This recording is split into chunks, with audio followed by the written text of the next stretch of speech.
योगी नारायण मंदिर की जो डिस्टेंस है यहाँ से 50 मीटर है और सामने आप मंदिर के दर्शन कर पाएंगे। साथ में आप गौरी गुफा भी देख पाएंगे जो ये स्थान भगवान विष्णु का मंदिर है, लेकिन शंकर पार्वती माता जी का विवाह होने के कारण ये स्थान काफी प्रचलित है। तीनों लोगों को जीतने वाले त्रिलोकीनाथ, उन्हीं के नाम पर इस मंदिर का नाम त्रियोगी नारायण पड़ा है। हर हर महादेव दोस्तों, आज मैं लेकर आया हूँ आपको त्रियोगी नारायण मंदिर के दर्शन कराने। त्रियोगी नारायण मंदिर काफ़ी फेमस है, जहाँ पर माता पार्वती और भोलेनाथ शिव भगवान की विवाह हुआ था। तो पीछे आप देख पा रहे हैं, दर्शन कर लीजिए त्रियोगी नारायण मंदिर के।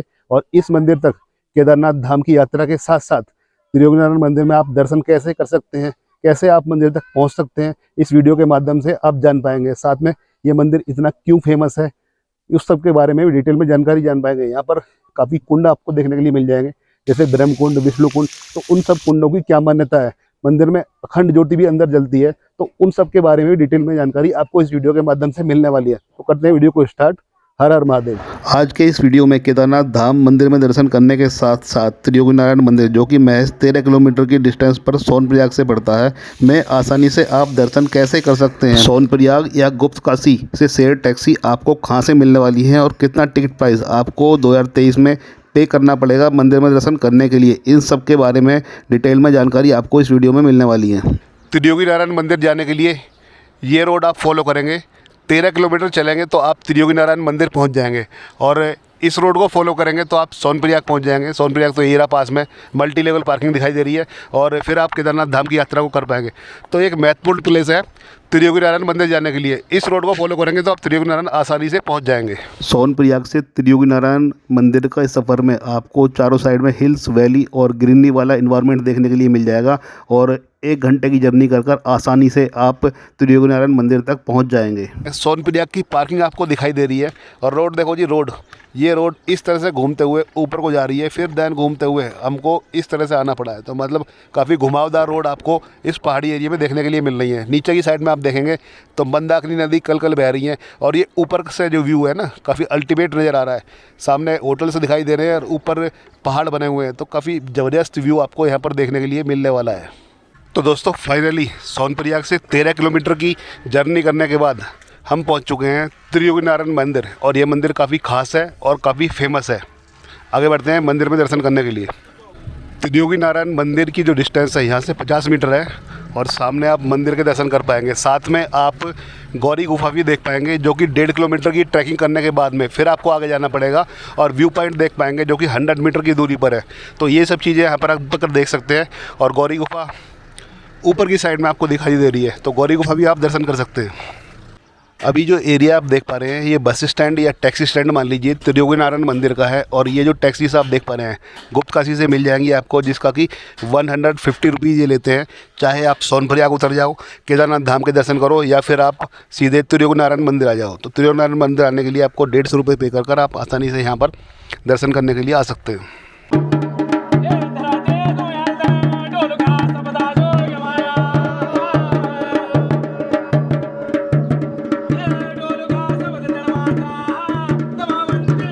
तो अभी आप सामने मैप देख पा रहे हैं, काफ़ी लोग गंगोत्री धाम से इस तरह की जो ट्रैकिंग करने के बाद में, ये आप देख पा रहे हैं गंगोत्री धाम से भैरव घाटी, फिर हरसिल होते हुए और भटवानी होते हुए, फिर अलग अलग रास्तों से होते हुए आप मग्गू होते हुए त्रियोगी नारायण मंदिर तक भी आ सकते हैं। तो ये ट्रैकिंग का रास्ता है, और इस रास्ते को भी काफ़ी लोग फॉलो करते हैं।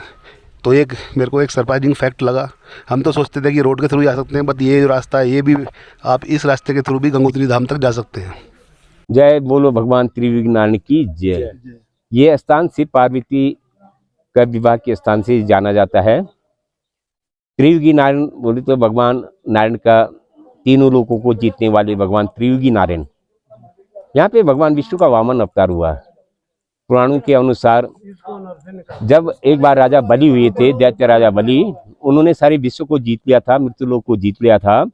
तो उनके गुरु शुक्राचार्य जी ने उनको स्वर्ग के लिए प्रेरित किया था। उसमें से उन्होंने कई महायज्ञ पूरे करने थे, एक यज्ञ 99 यज्ञ पूरे कर दिए थे, एक यज्ञ बाकी बचा हुआ था। तो फिर सारे देवता लोग, ऋषि लोग यहाँ पे आके उन्होंने भगवान विष्णु की तपस्या किया। ये स्थान पहले माता आदिति का आश्रम हुआ करता था, जो देवताओं की माता हुआ करती थी। फिर त्रेता के यहाँ पे माता अदिति के गर्भ से भगवान विष्णु का वामन अवतार हुआ। फिर राजा बलि से भगवान विष्णु ने 3 पग पृथ्वी मांगी, 3 पग से उन्होंने तीनों लोकों को जीत लिया था। मृत्यु लोक को, स्वर्ग लोक को और राजा बलि को पाताल का राज्य दिया। तो तीनों लोगों को जीतने वाले त्रिलोकीनाथ, उन्हीं का नाम त्रियोगी नारायण। तो अभी हम त्रियोगी नारायण मंदिर में पहुंच चुके हैं और सामने आप देख पा रहे हैं भगवान विष्णु को समर्पित यह भव्य मंदिर त्रियोगी नारायण गांव में स्थित। इसका एक प्राचीन रास्ता गुटगुटुर से श्री केदारनाथ धाम को जोड़ता है। केदारनाथ धाम मंदिर में उसी गांव की स्थापना शैली का प्रयोग किया गया है। यह एक गांव महत्वपूर्ण तीर्थ स्थल है। तो काफ़ी इम्पोर्टेंट अपडेट और इन्फॉर्मेशंस आपको यहाँ पर देखने के लिए मिलने वाली हैं।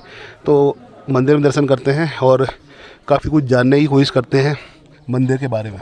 त्रियोगी नारायण मंदिर की जो डिस्टेंस है सी लेवल से आप सामने देख पा रहे हैं 7,500 फीट है। तो अभी हम 7,500 फीट की हाइट पर खड़े हुए हैं और त्रियोगी नारायण मंदिर में दर्शन करने के लिए जा रहे हैं। काफ़ी कुछ आपको डिस्प्ले में भी देखने के लिए मिल रहा है जिस पर लिखा हुआ है उत्तराखंड टूरिज़्म। तो उत्तराखंड टूरिज़्म JMVN का है। तो इस डिस्प्ले में भी काफ़ी कुछ आप चीज़ देख सकते हैं जिसमें गौरी गुफा, काली कमली धर्मशाला, व्यू पॉइंट, ये सब चीज़ें आपको इस साइड में देखने के लिए मिलने वाली है। अभी आप त्रियोगी नारायण मंदिर के अंदर ना 4 कुंड देख पाएंगे। 4 कुंडों में यहाँ पर सबसे ज़्यादा फेमस कुंड जो आप देख पाएंगे ब्रह्म कुंड, रुद्र कुंड, विष्णु कुंड और सरस्वती कुंड। तो सामने जो आप देख पा रहे हैं विष्णु कुंड, आप सामने देख पा रहे हैं विष्णु कुंड के लिए जाने के लिए रास्ता है और ये विष्णु कुंड आप सामने देख पा रहे हैं। आगे आप देखेंगे तो सरस्वती कुंड आपको देखने के लिए मिल जाएंगे। तो सरस्वती कुंड के भी आप दर्शन कर सकते हैं। ये सरस्वती कुंड आप देख पा रहे हैं। तो इसी तरह के 4 कुंड आपको यहाँ पर देखने के लिए मिलने वाले हैं और चारों कुंडों की अलग अलग मान्यता है। अखंड ज्योति यहाँ पर हमेशा जलती रहती है और भोलेनाथ का जो विवाह है वो यहाँ पर संपन्न हुआ था। तो काफ़ी फेमस मंदिर है। आप भी यहाँ पर आइए और केदारनाथ धाम के दर्शन करने के साथ में आप यहाँ पर भी आसानी से दर्शन कर सकते हैं। फिर राजा हिमालय ने यहाँ पे ये मंदिर बनाया, यहाँ पे उनको स्थापित किया, अपना कुल देवता बनाया। फिर त्रेता के अंतिम में जब राजा हिमालय के घर में पार्वती माता जी का पुनर्जन्म हुआ, पहले वो राजा दक्ष की पुत्री थी जो दक्षायनी सती के नाम से हरिद्वार कनकल के पास में भस्म हो गई थी। एक बार राजा दक्ष ने एक यज्ञ का आयोजन किया था, सारे देवताओं को बुलाया, लेकिन भगवान शंकर जी को किसी मन मिटाव के कारण नहीं बुलाया और सती बिना बुलाई गई अपमानित होकर वहीं पे भस्म हो गई थी। तो फिर दूसरा जन्म लिया यहाँ पर्वतराज हिमालय के घर में। यह स्थान पार्वती माता जी का भी जन्म स्थान है। यहाँ पे माता मैना की कोख से उन्होंने जन्म लिया, यहीं पे उनका बाल्यकाल व्यतीत हुआ। गौरी गुफा नाम से ऐसी कंदराएं बनी हुई हैं, यहाँ पे बड़े बड़े सरोवर हैं, उन्हीं के किनारे बैठ के माता जी ने कई वर्षों तक भगवान शंकर जी को प्राप्त करने की तपस्या किया। फिर त्रेता के अंत में नारायण को साक्षी करके यहाँ पे भगवान शंकर जी का विवाह हुआ। जैसे घर में अपनी बेटी का विवाह अपने कुल देवता को साक्षी मान के उनके सामने करते, तो ऐसे ही राजा हिमालय, जो पर्वतों के राजा हिमालय थे, उन्होंने अपनी पुत्री पार्वती का विवाह नारायण को साक्षी करके किया था। तो ये स्थान भगवान विष्णु का मंदिर है, लेकिन शंकर पार्वती माता जी का विवाह होने के कारण ये स्थान काफ़ी प्रचलित है। मंदिर के अंदर में मुख्यतः 7 कुंड हैं, लेकिन प्रांगण में 5 कुंड प्रत्यक्ष यात्रियों के दर्शन के लिए हैं। 2 कुंड गर्भगृह में, वहाँ पे पुजारी के अलावा कोई नहीं जाता है। मंदिर के अंदर जो पहला कुंड पड़ता है ब्रह्म कुंड, उसमें यात्री लोगों के स्नान होते हैं। रुद्र कुंड में भी स्नान होते हैं। तो ब्रह्म कुंड और रुद्र कुंड तो स्नान करने के लिए कुंड है वो। विष्णु कुंड में आसमन होता है। विष्णु और सरस्वती कुंड में पितरादि तर्पण, पितरों को जलदान दिया जाता है और देवताओं की जो डोली इत्यादि आती है, देवता की जो मूर्तियां वगैरह आती है ना, तो उनके भी स्नान होते हैं।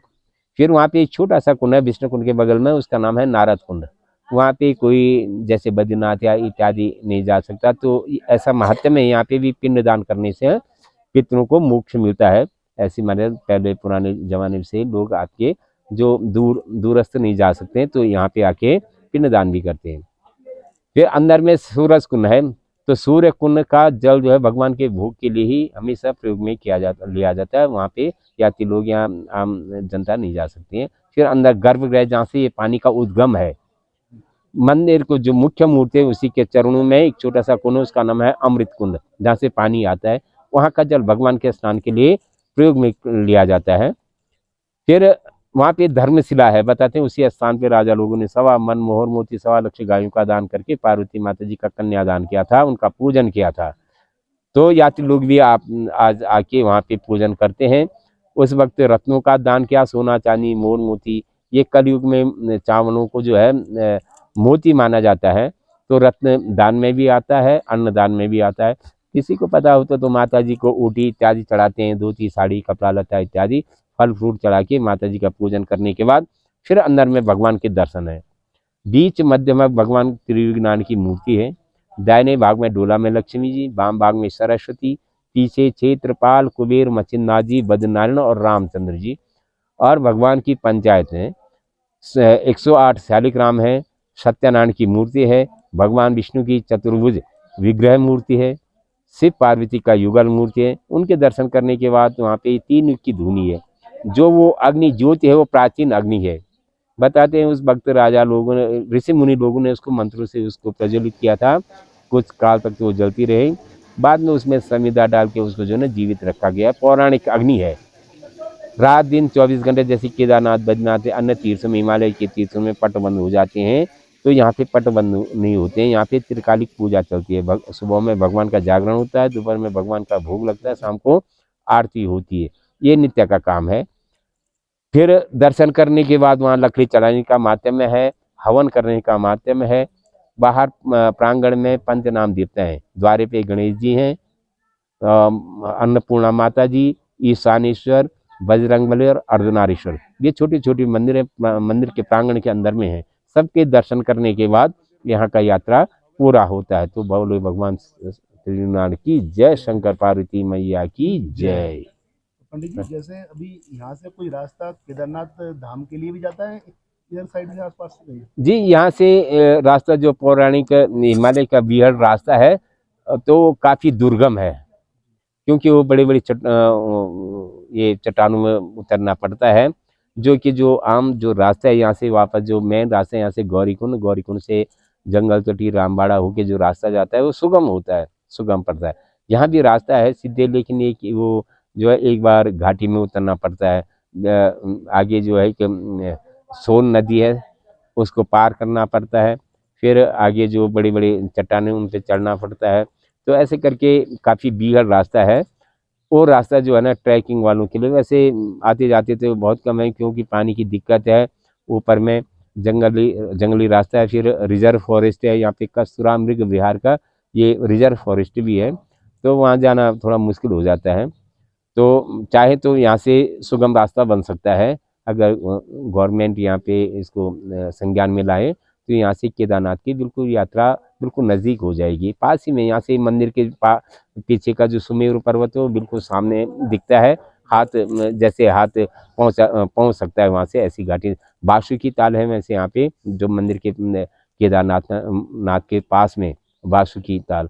तो यहाँ से बासुकी ताल से जो धारा आती, वो यहीं पे सोन नदी में यहाँ पे उनका संगम भी है। त्रियोगी नारायण मंदिर के लिए जैसे हम आ रहे थे तो हमने बोर्ड लगा देखा कि यहाँ से गंगोत्री धाम के लिए भी हाँ जी, यहाँ से गंगोत्री और केदारनाथ के बीच का जो है ये पड़ाव है। यहाँ से गंगोत्री, आज भी लोग गंगोत्री से गंगा जल लेके आते हैं जो, तो केदारनाथ इसी रास्ते से जाते हैं।